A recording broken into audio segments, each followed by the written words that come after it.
I am going to hit my recording button. Feel free to keep yourself on mute, camera, grab your lunch, drinks, whatever you may need. I'm on my second cup of coffee for the day.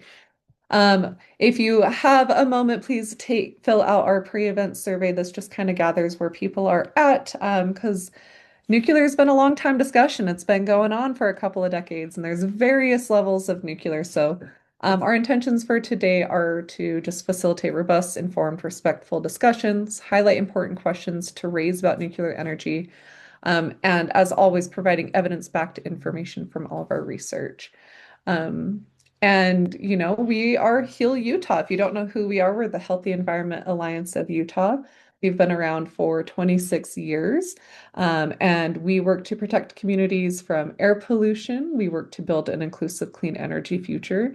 And why we're here today, we protect communities from radioactive and toxic exposures.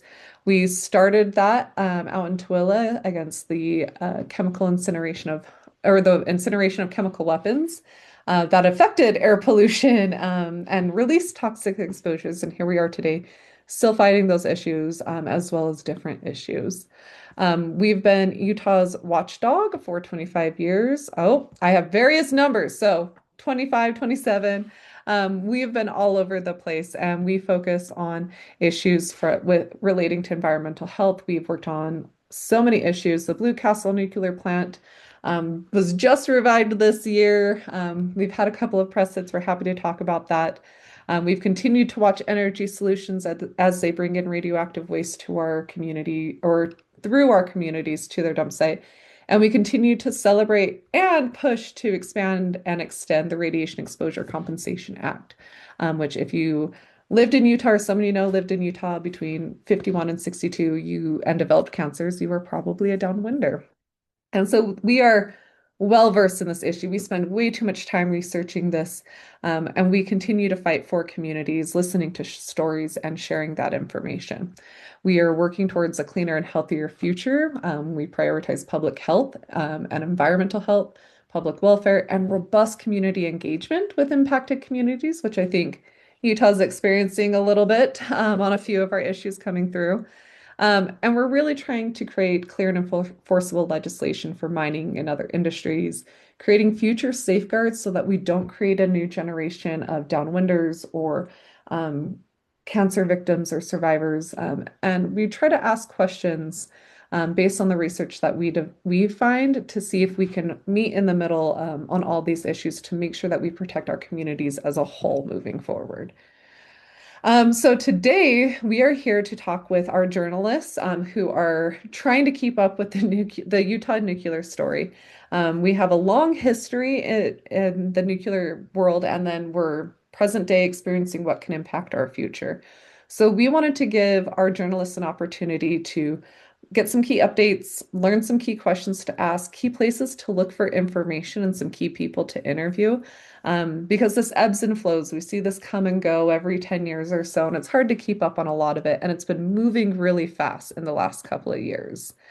Um, so we'll start with some key updates. I always love talking about this picture. I took this picture with the great Sarah Fields on a tour of some uranium mines, mills, and issue or industry in San Juan County. And this is a uranium mine that is not active at this time. It's the Energy Queen mine. And there are some goats that hang out in the area. And as you can see, this is the fence line. So we just like to remind people that this is in our communities, in our neighborhoods. So we'll quick go over nuclear energy. As a quick overview, I am not a nuclear engineer. However, we know many of those, and we want to get you in contact with them. But generally, what happens is uranium ore is extracted from the earth. It is then milled down to create yellow cake, which is then sent to be converted into enriched uranium to then create and further be processed into our nuclear fuel, which comes in the shapes of usually, I'm not going to say bottles, tubes, whatever it may be. But nuclear as a whole at this point is very similar to other energy forms in which we create heat to create steam to spin a turbine, which creates a generator, which creates energy. So we're still using that same process as many of our other energy uses, which is we create heat to spin a turbine to create a generator with energy. Right now, we're using fission products. We've heard about fusion products, and nuclear powers as a whole.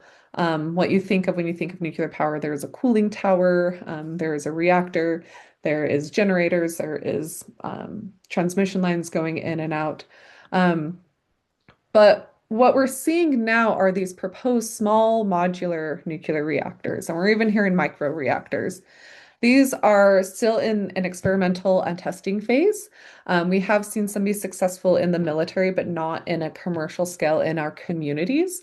And these are being proposed as smaller plug and play, mass produced at one location, shipped across the country to be plugged in to power smaller size. However, that being said, we have heard there's plans to build essentially small modular reactor plants similar to solar fields, where they'll put 40 reactors on one site. We're seeing the progression in the technology. A lot of it is still experimental, theoretical, which is why we have the Idaho National Lab as well as the San Rafael Energy Lab here in Utah now. Um, so what we're concerned about, though, is that at every stage of the nuclear fuel cycle, it creates waste, it creates risk, it creates security risks, and it's costly. When you mine out we'll start down here. When you mine out the ore and process it through a mill to process it into yellow cake into uranium, it creates tailings, which are radioactive. Uranium is a radioactive material as a whole. It can be damaging to living cells, depending on how it's ingested, impacted, how long you're exposed. And throughout this whole process, as it is being processed into nuclear fuel, it creates waste on the front end. And then as it's processed and goes through the reactor, it then becomes spent nuclear fuel. Right now, in the United States, all spent nuclear fuel from nuclear reactors are being stored in cement casks. Right now, we're 60-ish years. And so we still haven't seen what happens with that nuclear waste at the long term. There has been discussion about reprocessing. Come join us for our next webinar in July to talk about the realities of reprocessing. Right now, it's being promoted that we'll have no waste. That is extremely experimental. We know that waste is still generated when reprocessing materials. It can create even more hazardous waste. Then we need to figure out how to dispose of it. Right now, the US does not have a national site, so all spent nuclear fuel must remain on site where it is produced. So for Utah, we'll finish the federal and then we'll talk about how that will impact Utah. There's currently only 94 operating licensed reactors. We are in favor of keeping those up and running as long as they can, if we need to. We definitely want to consider that, their average age. There are no more large reactors currently planned. Some are contemplated. We want to see a shift in our energy consumption. And then 5 nuclear plants have been closing, and we're seeing some trying to be revived at extreme costs for both the industry as well as taxpayers to get that up and running. And here we are, hundreds of billions of dollars in state and federal loans, subsidies, grants. Utah has even put in money for a nuclear education campaign, $1.8 million. We are seeing at the same time, we're exploring the reopening of previously closed reactors. We're seeing a large push for small modular reactors and advanced reactors. One of our biggest concerns is we're also seeing executive orders directed at changing the Nuclear Regulatory Commission to fast track new reactors, to rewrite the radiation regulations that impact our health. So, how close reactors can be to communities, what level of exposure you could be exposed to in terms of waste as a community or as a worker. So, we're really concerned about this whole revival of the nuclear industry from the extraction, the processing, running the plants, the disposal, the waste, and what happens to our communities if all these regulations are decreased and what that means for our future. So in Utah, we are no, this is not the first go around that we have seen.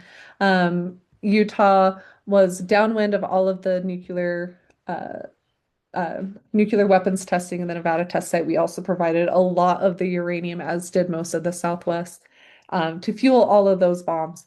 And we continue to see the only operating uranium mill in the country down in San Juan County.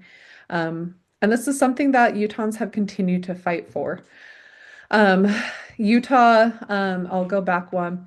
This map here shows the detonation of 93 nuclear weapons from the Nevada test site, and it shows the deposition of radioactive material, nuclear fallout throughout the country. And you can see Utah's just blanketed. This helped show that the entire state of Utah needed to be included in the Radiation Exposure Compensation Act, which was just passed last year. So while we're celebrating, honoring, and finally acknowledging the harms caused from the nuclear weapons and how many people developed cancers from that time, we're also seeing a revival to restart the uranium industry, to restart nuclear testing, to have testing grounds for nuclear energy or uranium enrichment, all while we're still dealing with the fallout from the last round of nuclear industry in the Southwest. And we're seeing it pop up everywhere.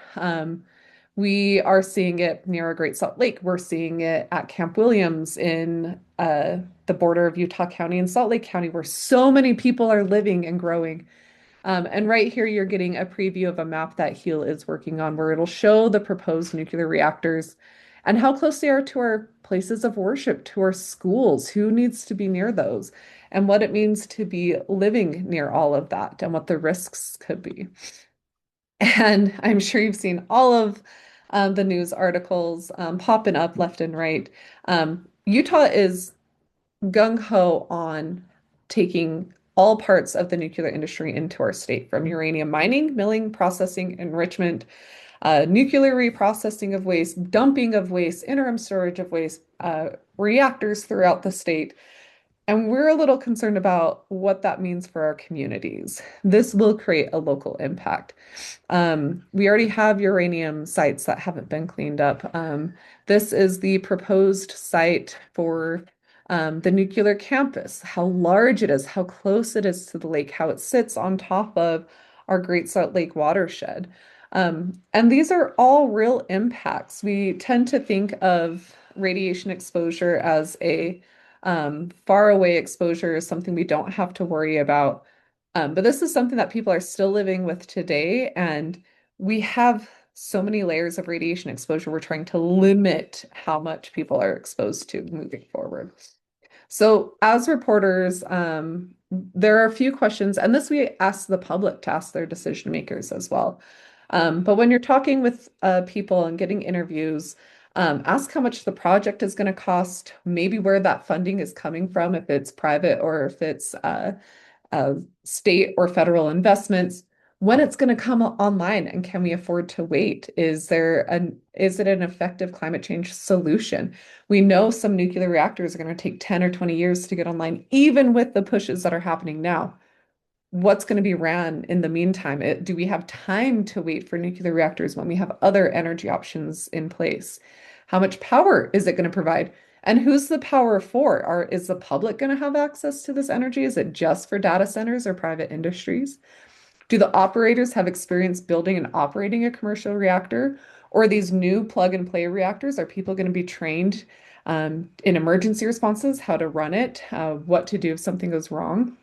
And where is this waste going to be stored? If we plan 20 small reactors throughout the state, currently under law, all the waste must be stored on site. So there are now 20 contaminated sites in addition to everything else going on in our state. We need to think about who bears the burdens of uranium mining and milling, the costs and the waste disposal. Right now, it's taxpayers. And most importantly, how are local communities being included in the decision-making process? Are we just being told that we don't have the right education, that we don't know everything? Or are concerns really being thought about as we develop these and are safeguards being put in place to protect our children's health, to protect our mothers and grandmothers and daughters, and our sons and our husbands who may work in these projects? There are so many things to think about. And communities want to be involved. They want to share their experiences to make sure we don't repeat history. And then are there alternative energy projects we could be pursuing, like geothermal, like solar, like wind, like battery storage, like decreased consumption, localized, deconstructed energy transmission grids where communities power themselves. There are so many options we could be looking for. And we need clean energy solutions that are safe, affordable, reliable, equitable, carbon-free, fast to deploy, complementary, and involve transparent processes, which we're not seeing right now in the state's pursuit of nuclear energy. Um, and I'll quickly go through all of these and recognize that the timeline for nuclear energy is not in the next couple of years. It is in the next decade or so, if that. We recognize they face significant delays, slow timelines with renewables. They're also extremely expensive. We have heard legislators say in committee hearings that if you think energy is expensive now, wait till nuclear comes online. What does that mean? Are ratepayers going to face increased rate costs to our energy? Who's paying for building the nuclear reactor site? There are so many costs that need to be considered, and who's going to be covering them? And we just recognize that SMRs, small modular reactors, lack economies of scale, which can lead to higher costs.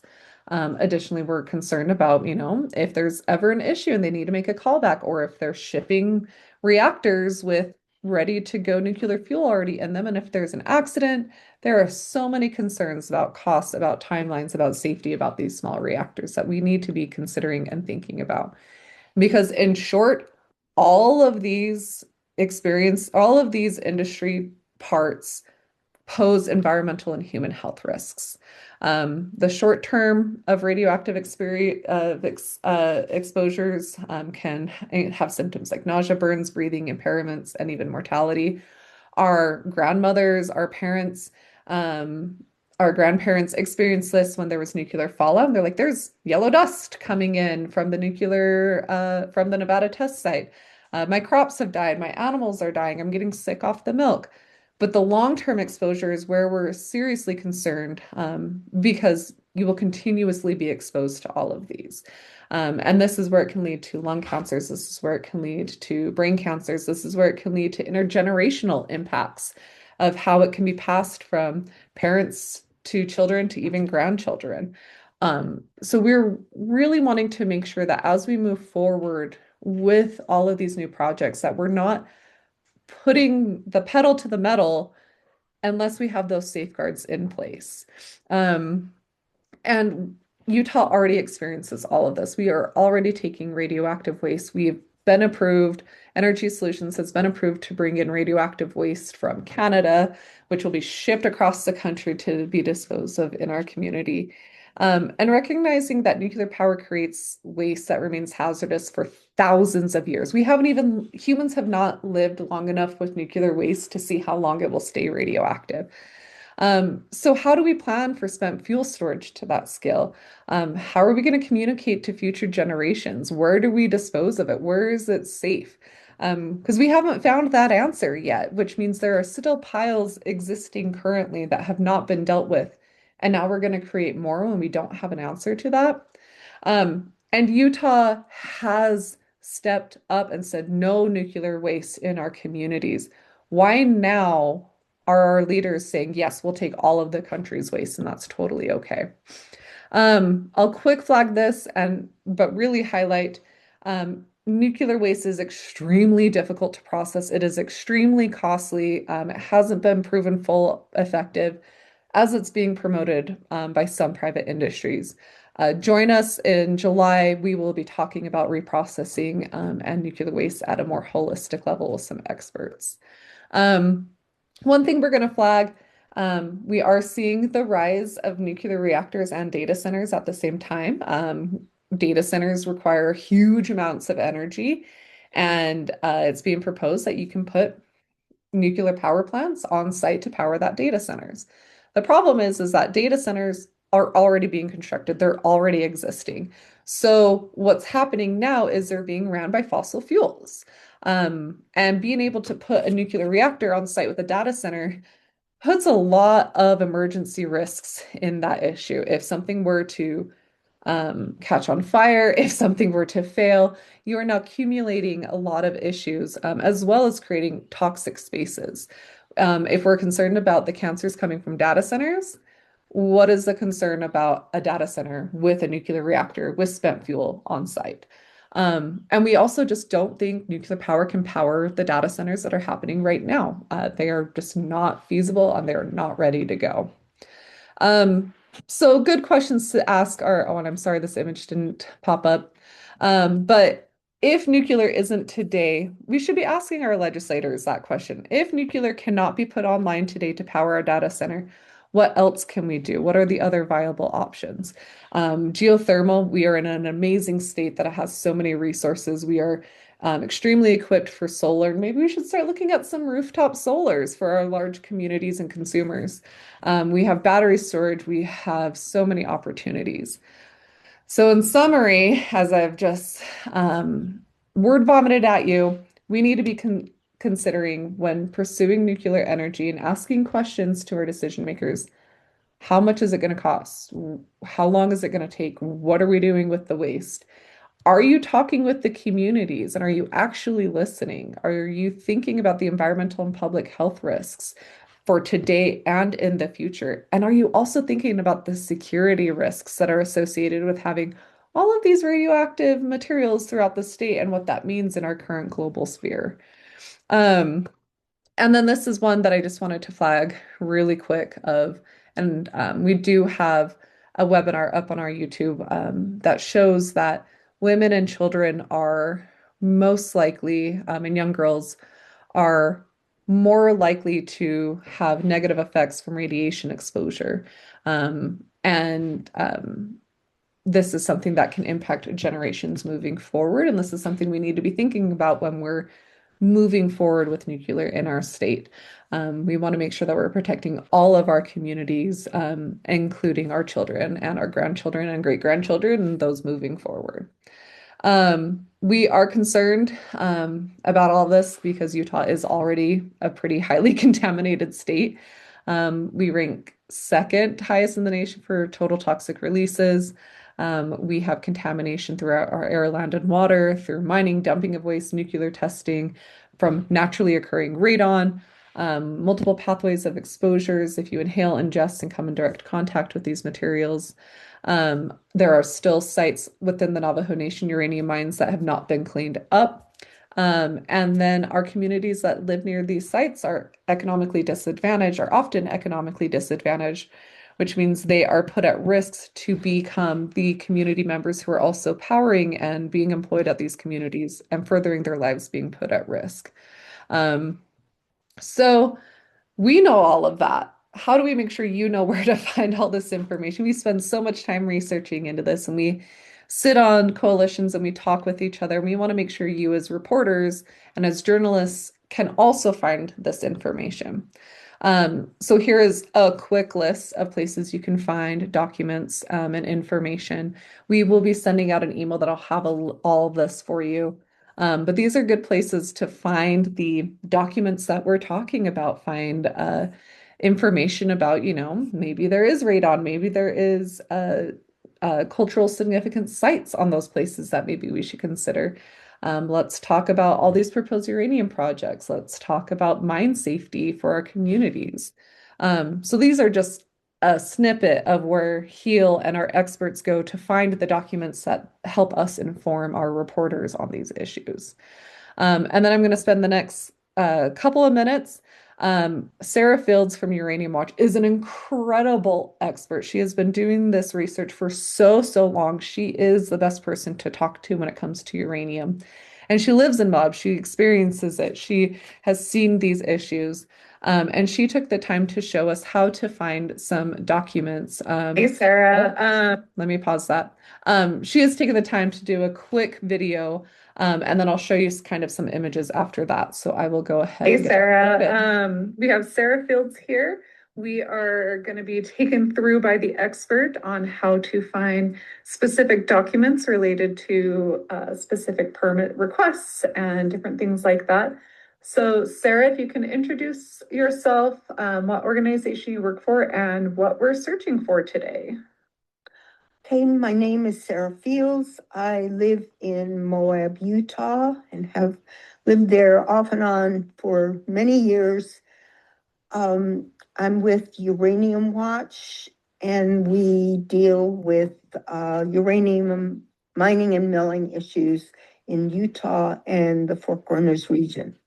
Um, Today, we're looking at different sources of information related to uranium mining in Utah. Right now, there is only one operating uranium mine, that's the LaSalle Mines Complex, but another mine has been in the news, the Velvet Wood Mine, because the BLM gave it a very quick environmental review about a year ago, and it had been in the news, even in the New York Times.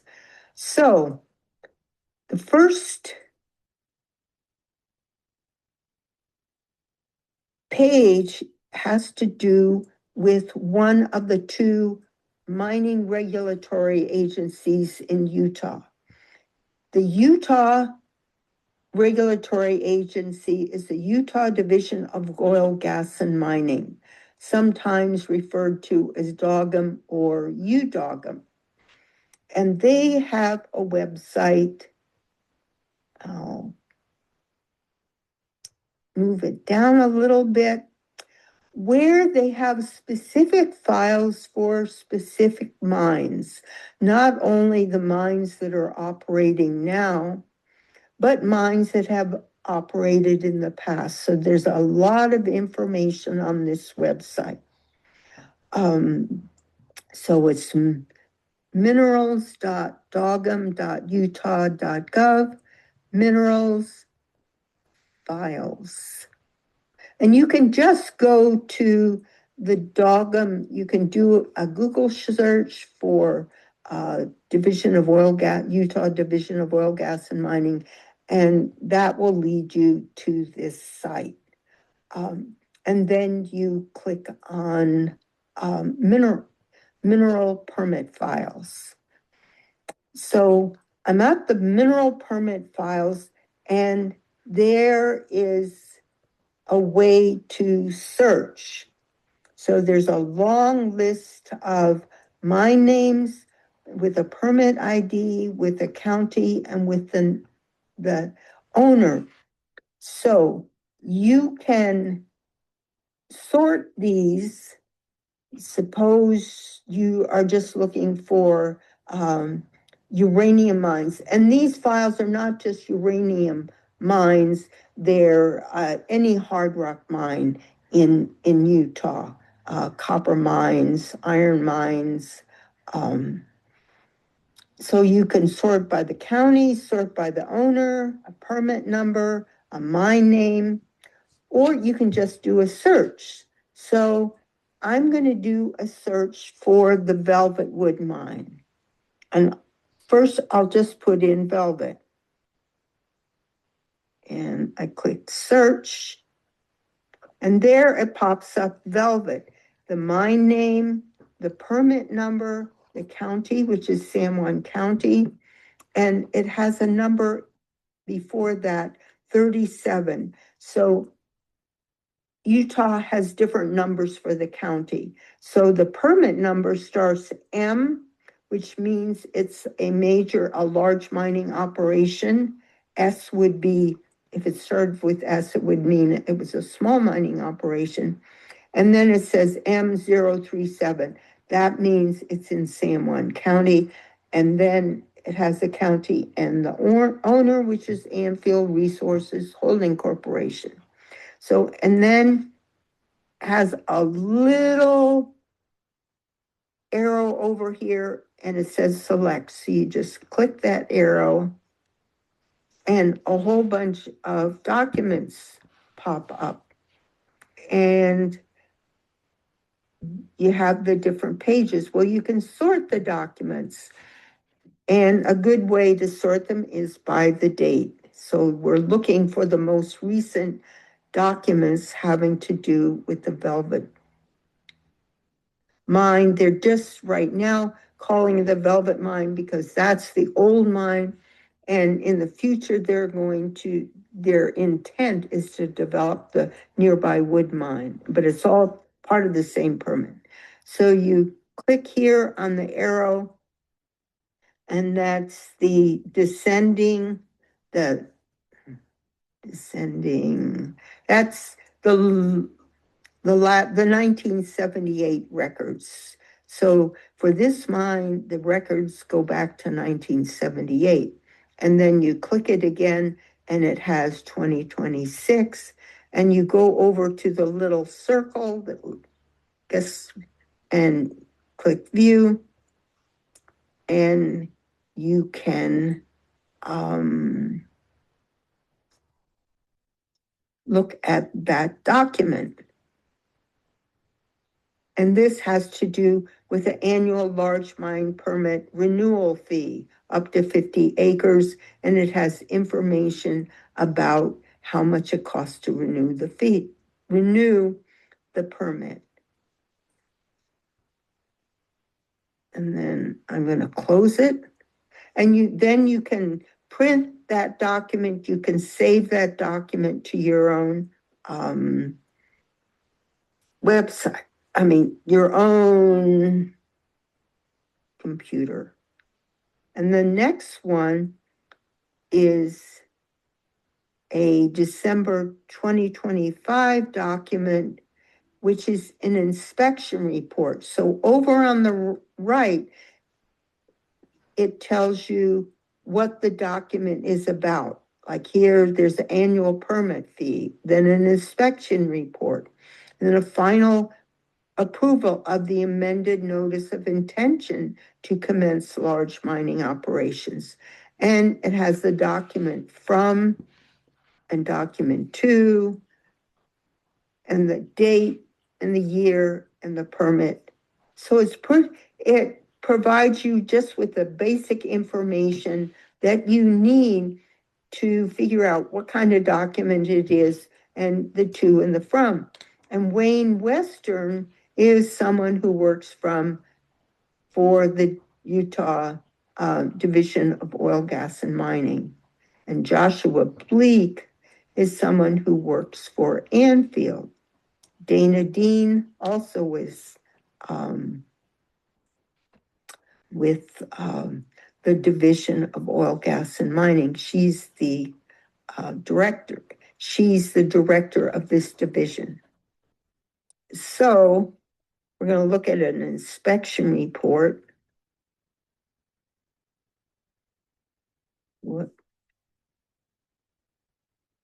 And that will download. So you can just click on that and that will download to your computer. Let's see if I can find that.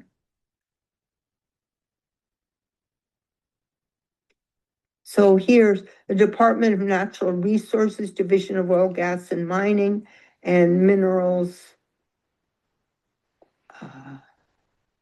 inspection report. So if you look at different types of documents, you can you discover the types of information that you can recover from the records. So an inspection report has a lot of information, has pictures, it has the location of the mine, sometimes it has information on how to get to the mine, and here the report has a lot of information and a lot of photographs. And this is a mine that's under development. They are not yet fully permitted to operate. So you can go through the photographs, and then there's a discussion of in the beginning of what the results of the inspection were. And it talks about at the time of the inspection, the portal was fenced off, but the fence was not anchored to the ground and had large gaps underneath. And then they also found trash. So it hasn't started operating, but already they're having a few housekeeping issues. So this is a main source of documents about any hard rock mine in Utah. Any hard rock mine that's operating needs to be permitted by the Division of Oil, Gas, and Mining.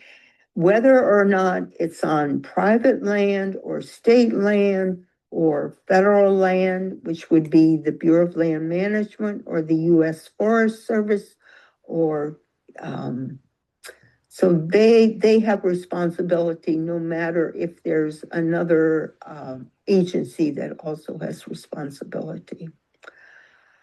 Unfortunately, the Bureau of Land Management does not have a document system like the Division of Oil, Gas, and Mining, which I think is the best document system that I've found. I've looked at the systems they have for Colorado and New Mexico, because they have a similar situation where a mine is on federal lands. It also has a state permit. In Arizona, if a mine is on Forest Service or BLM land, it doesn't need a state mining permit. They leave it to the federal agency.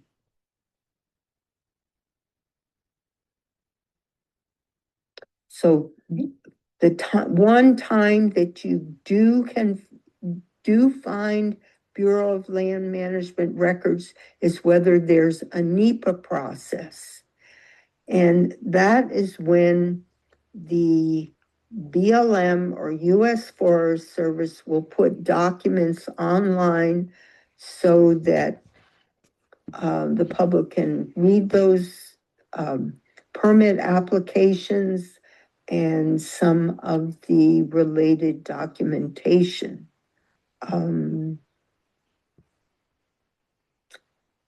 Another source of information is the Mine Safety and Health Administration. So, and that is under the U.S. Department of Labor.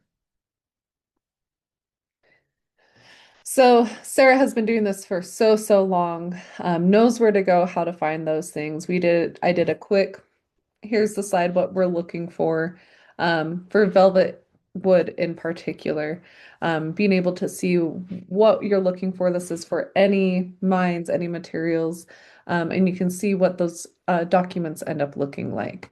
So I pulled this one, intention to commence large mining operations, and you're able to print and save. And if you ever have questions in particular about uranium, contacting Sarah Fields with Uranium Watch is a great place to look at. And again, those different sites are all right here. She mentioned the last one, Department of Labor, Mine Safety and Health Administration. There are so many places that you're able to find these documents, which makes it hard, which is why we're bringing it to you. But finding those documents also means you need to talk with the communities that are impacted. We know that transparency has been a huge issue in public participation here in Utah and throughout the country. We know that there's no public health representation on our energy councils.